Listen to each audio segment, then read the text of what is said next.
Oke, assalamualaikum warahmatullahi wabarakatuh. Baik teman-teman sekalian, kembali lagi di video pembelajaran buku saku matematika. Pada video kali ini kita akan membahas ya satu materi yaitu mengenai domain, kodomain, dan range ya suatu fungsi di mana merupakan kelanjutan ya materi sebelumnya di mana sebelumnya kita sudah membahas apa itu fungsi ya. Nah, sekarang kita akan membahas nih domain, kodomain, dan range. Jadi dalam satu fungsi ada yang dikenal dengan istilah domain, kodomain, dan range. Nah, apa itu domain, kodomain, dan range? Nah, kita perhatikan diagram panah pada fungsi f yang memetakan himpunan A ke himpunan B berikut. Nah, di sini ada rumus ya, teman-teman. Jadi, rumus ini kita baca apa tadi? Yaitu dibaca fungsi f memetakan himpunan A ke himpunan B ya. Sehingga nanti jika ada rumus seperti ini, kita bisa membaca ya dan mengerti maksud dari rumus yang ada. Oke. Nah, diagram panahnya seperti apa? Nah, kurang lebih seperti ini. Ada himpunan A dengan anggotanya yaitu A, B, C, dan D. Kemudian ada himpunan kedua yaitu himpunan B dengan anggotanya 1, 2, 3, 4. Nah, di dalam diagram panah ini ada yang dikenal dengan istilah domain. Ada juga yang dimaksud kodomain dan ada juga sebagai range. Yang mana itu? Nah, mungkin teman-teman sudah pernah ya belajar di SMP, barangkali masih ingat apa itu domain, kodomain, dan range.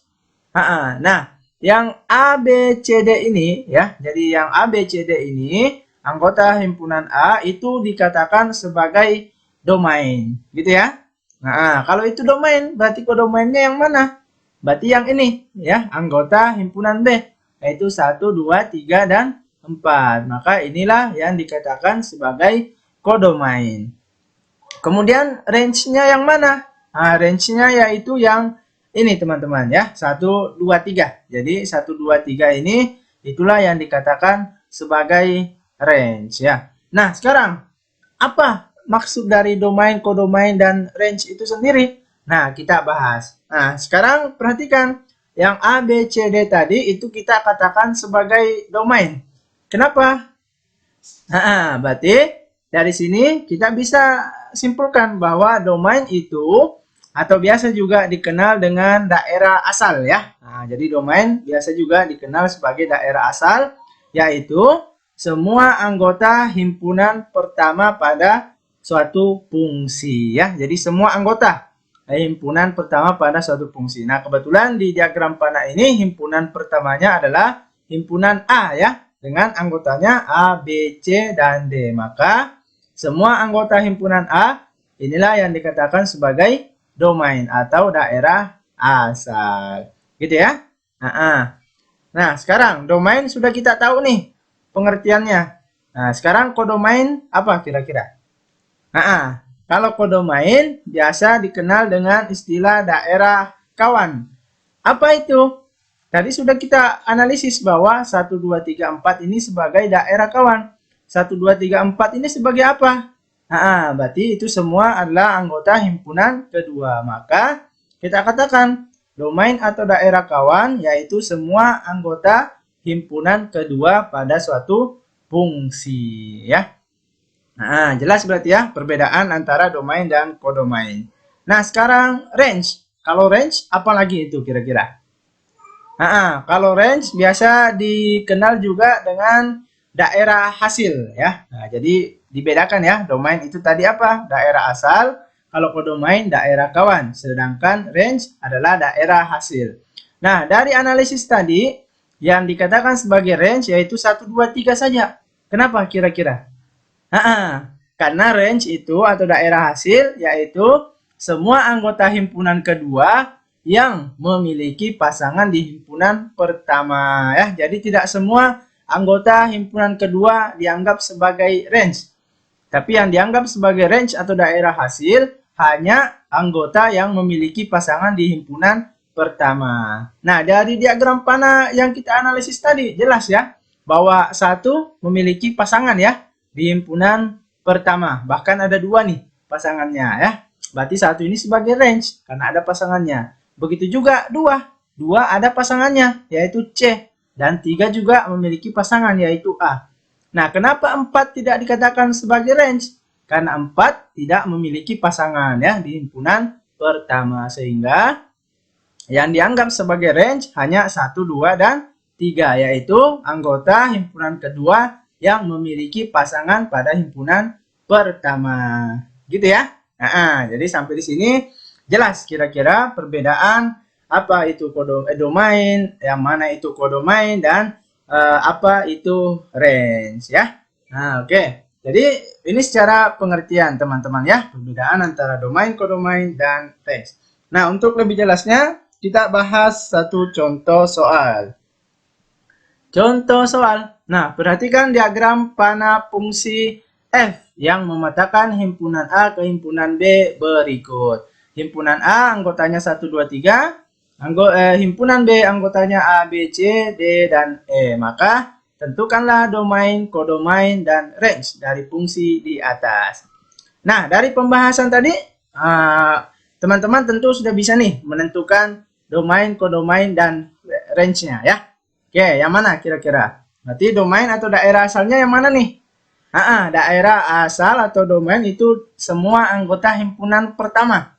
Nah, himpunan pertama di sini yang mana? Yaitu himpunan A ya. Anggotanya yang mana saja? Yaitu 1, 2, 3. Sehingga 1, 2, 3 inilah yang dikatakan sebagai domain. Maka kita tulis 1, 2, 3. Tapi ingat ya, untuk penulisan himpunan ya, kita pakai kurung kurawal seperti ini teman-teman ya. Jadi ini satu kesatuan dia. Jadi domain atau daerah asal dari fungsi yang ada yaitu 1, 2, dan 3. Karena itulah merupakan anggota himpunan pertama. Nah, kalau domainnya sudah ketemu, maka codomainnya juga sudah pasti bisa ditemukan dong.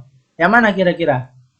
Domain yaitu apa tadi? Codomain tadi, yaitu semua anggota himpunan kedua.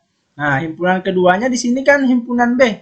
Anggotanya ada 5, A, B, C, D, dan E. Maka A, B, C, D, E ini itulah yang dikatakan sebagai codomain atau daerah kawan. Maka kita tulis juga seperti ini. Nah, pakai kurung kurawal ya. Oke. Yang terakhir, range atau daerah hasil. Nah, yang mana kira-kira? Nah, tadi pengertian range atau daerah hasil apa? Yaitu anggota himpunan kedua yang memiliki pasangan di himpunan pertama. Nah, sekarang kita analisis. Anggota himpunan yang kedua. Ada A. A ini punya pasangan nggak di himpunan pertama? Nggak ada ya. Berarti A ini bukan dikatakan sebagai range. Kemudian B. Nah, B ternyata punya pasangan. Yaitu 2. Ya, di himpunan pertama. Maka B ini dikatakan sebagai range ya. Kemudian yang C. Yang C juga ternyata punya pasangan yaitu 3. Maka C juga dikatakan sebagai range gitu ya. Kemudian yang D, gimana yang D? Yang D sama dengan yang A tadi ya. Tidak punya pasangan di himpunan pertama sehingga A dan D ini bukanlah sebagai range gitu ya, tapi dia hanya sebagai codomain. Kemudian terakhir yang E. Yang E gimana kira-kira? Oh, yang E ternyata juga punya pasangan di himpunan pertama yaitu 1. Maka E ini juga dikatakan sebagai range. Sehingga kita simpulkan range atau daerah hasil dari fungsi yang ada yaitu B, C, dan E. Karena hanya B, C, dan E yang punya pasangan di himpunan pertama. Ya, jelas ya kira-kira? Nah, jelas. Jadi kurang lebih seperti itu bagaimana cara menentukan domain, codomain, dan range dari suatu fungsi ya. Demikian mungkin yang bisa kita bahas. Nantikan pembahasan materi yang lain pada video selanjutnya ya. Tetap semangat dan selalu berprestasi.